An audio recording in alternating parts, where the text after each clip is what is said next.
then the music intensifies before reaching door 14. As you open it, it hits you almost like Is it turned to boss battle music in our head? Pretty much. Yeah. It's super epic. Inside, you find a room bathed in a red light. There seem to be large shipping boxes opened and scattered around haphazardly. And at the back of the hold is a gigantic grand organ, its pipes bellowing the strange music. Strung above what appears to be a strange ceremonial trough connected to the organ are 4 familiar figures and 1 unfamiliar.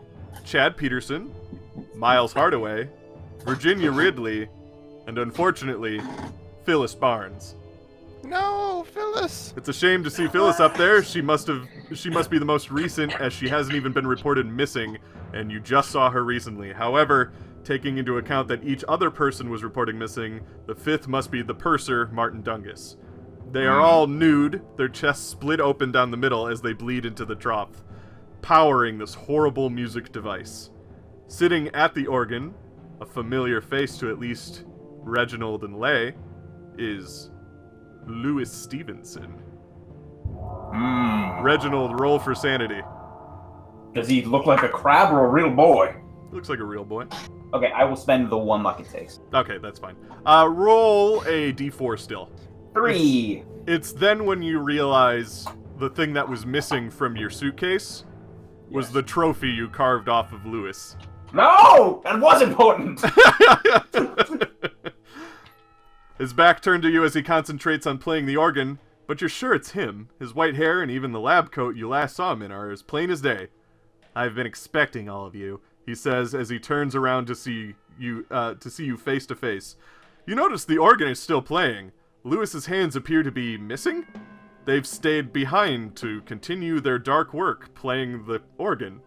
Instead of bloody stumps at the end of his wrists, however, are what appear to be roaches. And all sorts of other bugs. Suddenly, he raises his stumps to the air, and the insects begin to come from every crack in the room, and they are all gathering around his feet. Go ahead. You can ask your questions, he grins. When did you learn to play the organ? When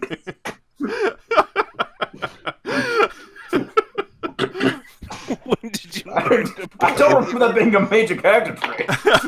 I had to take a musician in order to learn her powers. Well, I asked my question, boys. Leigh's just gonna look, because Max and William don't really know who this is, but Leigh's just gonna look and be like, okay, I think I'll ask the better question. How are you here? That is a strong word. Different is what I'm saying. Just not giving the DM anything. Louis says, so after I was crushed by all that debris, I found out that I can scatter into 1 million insects. It's a strange power that I guess Lang Fu gave me, but I didn't know how to put myself back together. And then one day, this man named Edward Chandler found me in that old ruined cave below San Francisco. He taught me how to do things like this, and make myself so that I can turn into anybody I want. And he, like, turns into Chad Peterson for a second, and he turns into Phyllis Barnes, and, like, people you know, and Gutierrez de Almacan. And he goes, and with that, he told me all of this unlimited knowledge of the universe and how I can communicate with insects. And due to all this, I can't allow you guys to stop Lang Fu. I was sent on this ship to bring this grand organ to Lang Fu, for it has magical powers. But when I saw you guys were on this ship, I couldn't let that happen, so I needed to destroy you. And I figured in the process, and as he's saying all this, the bugs are starting to lift him up into the air and swirl around him like a sort of bug tornado. And he said, when I figured out you were on the ship, I had to decide that if I was going to do this, I was going to destroy the ship with you on it. Very worst case, I can turn into some sea bugs and gather this thing from the bottom of the ocean. Sea bugs. Then you're too late. You can't stop Lang Fu. No one can. And with that, Louis swirls in a swarm of insects that surrounds him, the pipes of the organ blaring louder. He quickly turns, looking like his horrible mantis form. As he swipes at you to knock you off balance, he turns back to the organ and says, "Let's make sure the ocean can hear you," he says in a horrifying chittering, As he uses his gigantic claws to tear a hole through the metal ceiling. He rips through the deck after deck, sometimes helpless victims caught in his wake, until you can see rain come down from the hole in the ceiling. He has seemingly dug his way entirely to the upper deck. The organ is following behind him closely as he does this, being lifted by a trail of insects. As he leaves, can I say, "Oh wait, yeah, Lewis, you're that wimp that Reggie told me about, right?" You're yelling that up to him. You're a wimp. I'm trying psychology, get him to turn around, kind of stuff. Fast talk, He's got a pretty one-track mind of trying to use this organ to its full potential at the moment.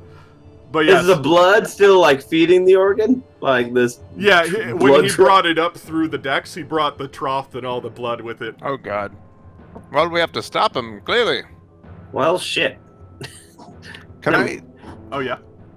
Can I try to science up with something that's in my bag, like a coagulant that I can throw in the trough? Sure. Stop the blood from feeding the thing. Yeah, sure. What do I roll? Medicine? Science? Let's say science. Medicinal? That seems sciencey. It's some sort of cement mix. You gotta get it from the Al Capone gangsters. That is a 58 out of 70. Alrighty. So yeah, you managed to. You're kind of making that as you guys are figuring out your next move. Can I just try and shoot the shotgun into the bugs Yeah. on their way up? Oh, I got a 7. Oh, well, how about that? Worked. So here's the thing. You shoot, I wasn't expecting that. Yeah. You shoot like a good chunk of them, and they all fall dead to the ground. But then more bugs kind of reproduce and spawn in its place. So they like quickly fill in the gap. But that gives you a little bit of knowledge. Slow it down a little bit? No, not really. It's like a horrifying like blob of insects. Like that's how many of them there are. It's almost like it's kind of like what's that video game? The one with the witch, Umbral Witches. Bayonetta, yeah. Imagine her hair, but it's bugs. Like, that's basically what's going on. It's like, almost like a limb of bugs just pushing this thing up. And it's already made its way up, so there's like a trail of them that are just kind of lagging behind at this point. Any chance I could persuade you guys to stop? So, how are you guys planning on getting back up? Right now, you're sitting in a room, there's a gigantic hole above you, but it's really high up. And then there's back through there. Did you just want to go back the way you came, or? Yeah. The fastest way. Is there a different way we saw on the way here that looks like it goes up? If you guys want to use Wait. Hold on, we're in the cargo hold, gentlemen. Why don't we take the freight elevator? Yeah, they had elevators in the 20s. Yeah, they did. Yeah, absolutely. That's a good idea. Yes. All right. I can write that. So you start to go You can. back through the cargo hold. The freight elevator would be at the very end, basically where you got down into the room. And as you get out of the room that you're in, the door to door 6 bursts open, and you see a gigantic metal cage get thrown against the wall, the opposite wall of the door, and it like dents into the door opposite of it, and you hear this unholy mooing sound.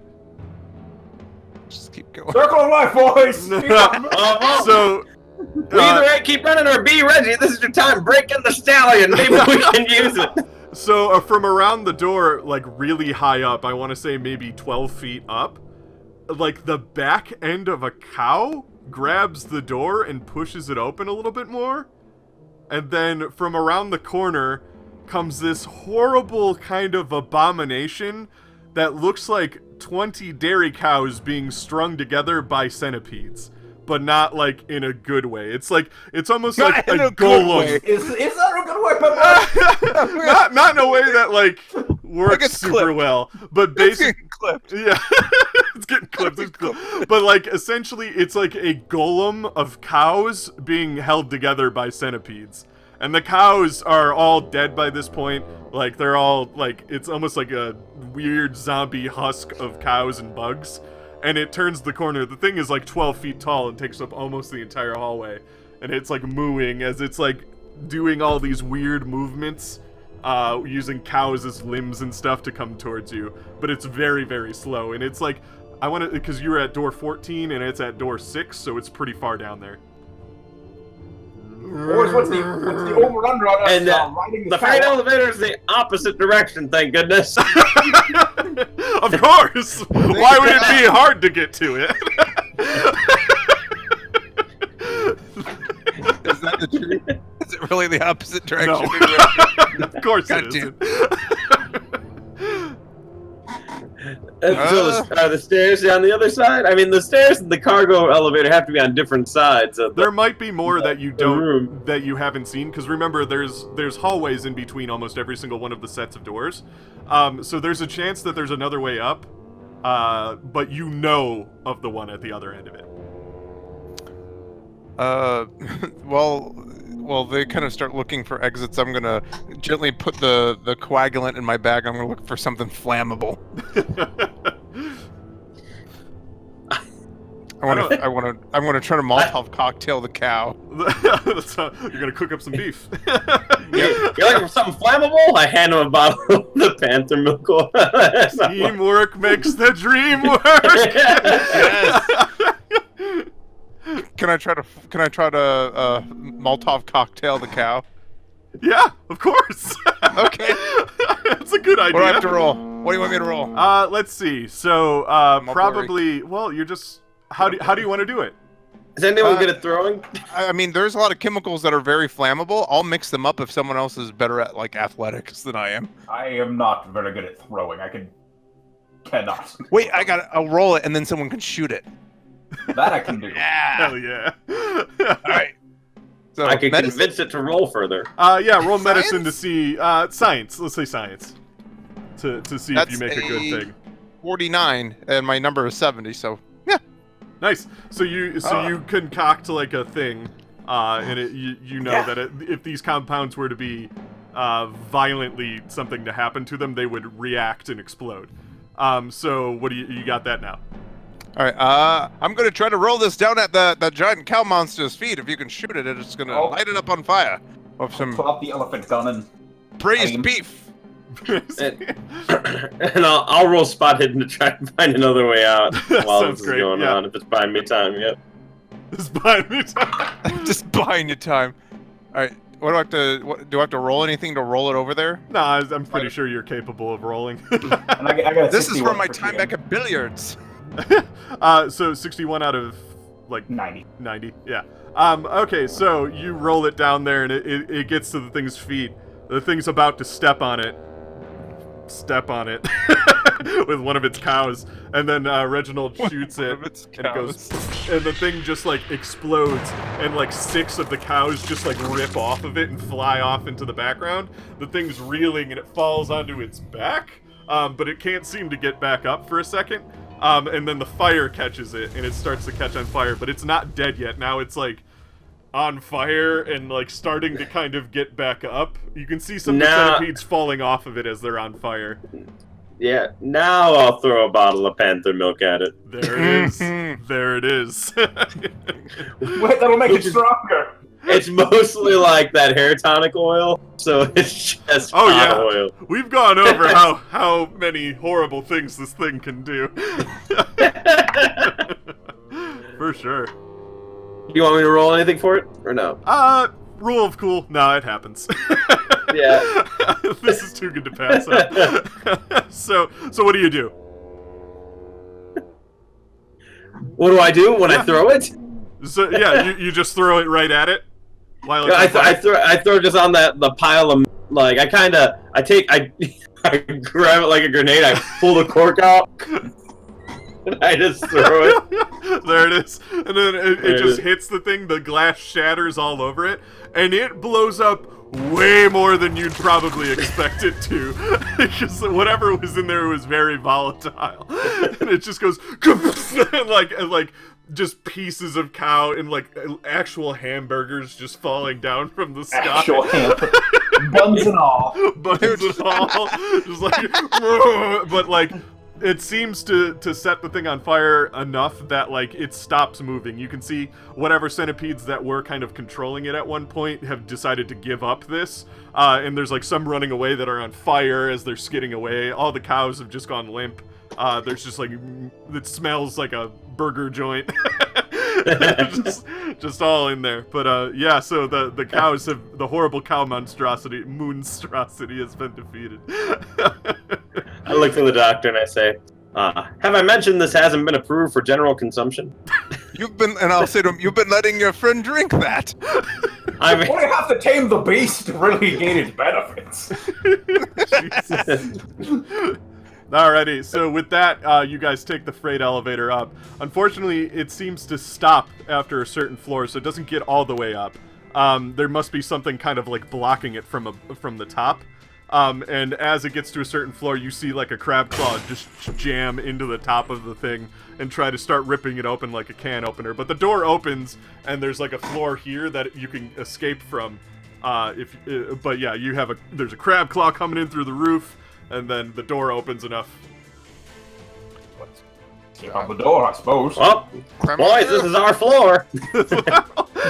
So, you all get out through. You manage to escape. Everybody, roll luck. You're good. No, I failed. I failed that last time. Oh no! So, 32. Reginald, you're trying to get out. You're the last one to go. Everybody else goes before you, but your hip dysplasia gets you. No!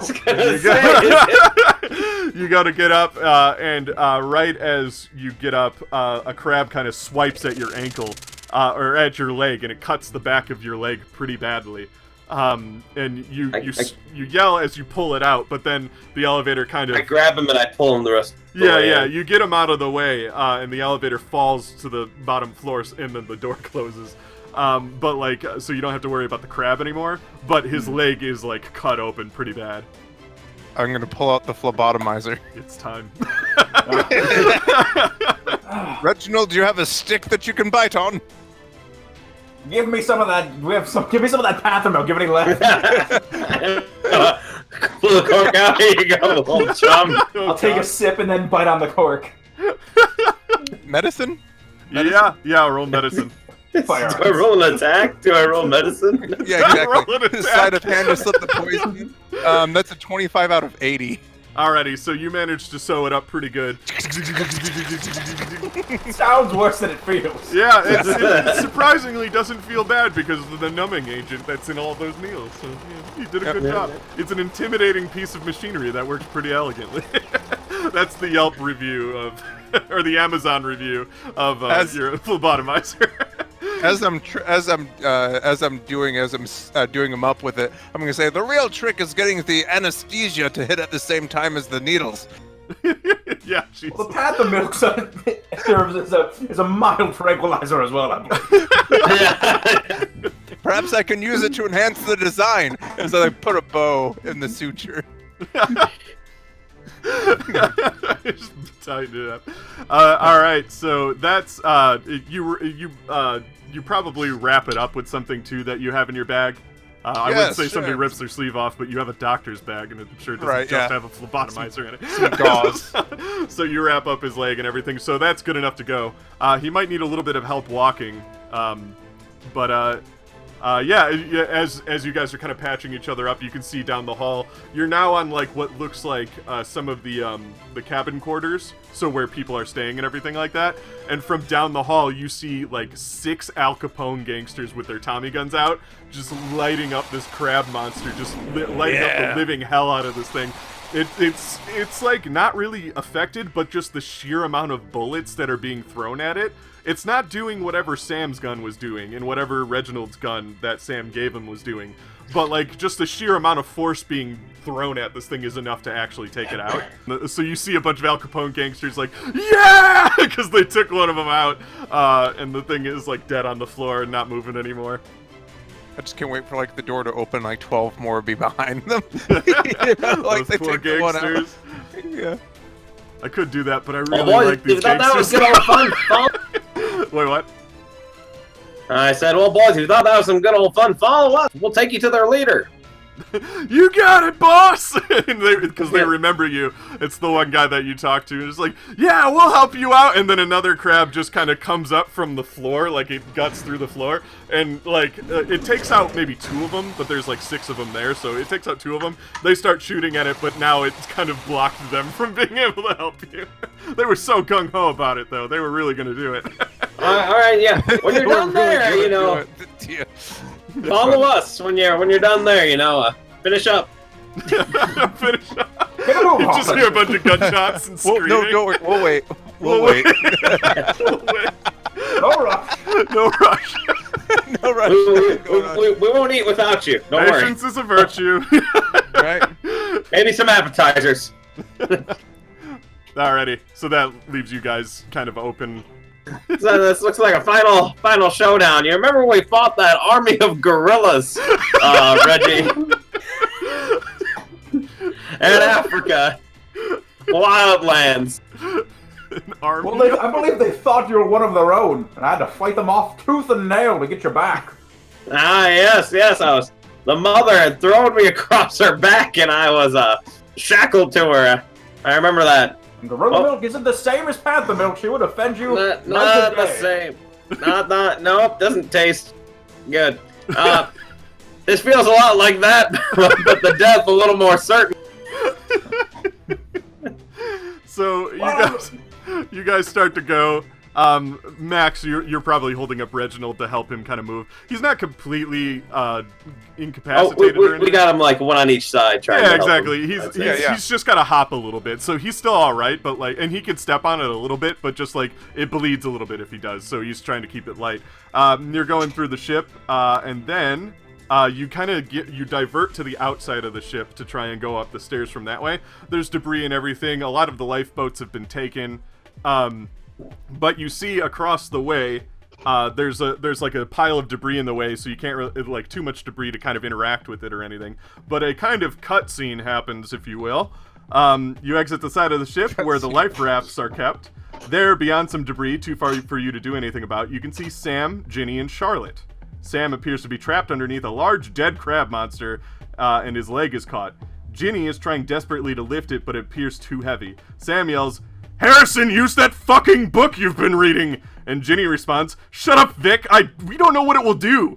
And Charlotte then pulls something out of her handbag and yells, "Worry later, act now!" And Ginny, who appears to be actually named Harrison this whole time, yells, "Lilith, don't!" And Charlotte, whose real name appears to be Lilith, pulls a hand mirror out of her bag.